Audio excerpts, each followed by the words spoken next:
Hello and welcome to our video tutorial on checklists. We'll go over setting these up, tasks involved, the full report, and how they look on the mobile app. First, we'll start in the custom data section. Head to checklist and we'll see the option to create a new one. Some examples for checklists include pre and post job walks, contracts, paint color approvals, or scheduling a subcontractor. You can make as many as you need. We already have a pre-job walk checklist loaded into the system. Check out some of the line items included for examples. We'll make one for contracts together. Enter the checklist name. We'll use GC contract.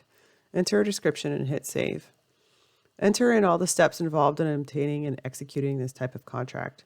You'll need to receive it, review and sign it, send it back to the GC, send out a COI, send out any safety documents, and receive the executed copy.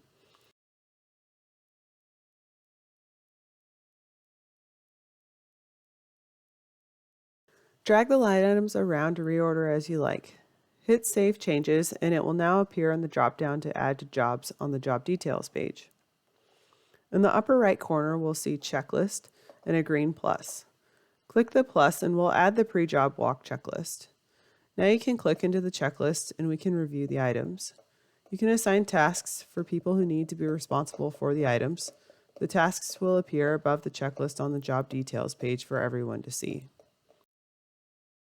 Assign the due date, set it to let you know when done, and include an alert to the assignee if needed. Checklists are visible on the mobile app, so if someone in the field is responsible for completing the item, they'll still be able to check it off and include a note. This is a permission, so be sure to allow this for the feature to work. Once someone checks off an item, the website will record the date completed, who completed it, and any notes they entered. A green checkmark will then appear. On the job details page, a yellow clock will appear next to the list title, and when all the items are complete, it will change to the green check mark showing that the entire list is complete. We'll see an option to view a report for all the jobs. This will take you to a tracker table that shows all the jobs that include this checklist. The table will display the dates the items were completed. This report can also be viewed through Reports, Checklists. Select the checklist on the far right from the drop-down menu. Another handy feature we've included on the mobile app is a work order checklist and a change order checklist. These are automatically created when the line items of the original estimate are entered and when the change order is approved and locked. The mobile app will show the total estimated hours and the number of hours done. Workers can select the line items as many times as they want to include any notes. Head back to the website and you'll see the yellow document with green plus in the original estimate and change order section. Click there to see the work order notes, what time the note was made, and who made it.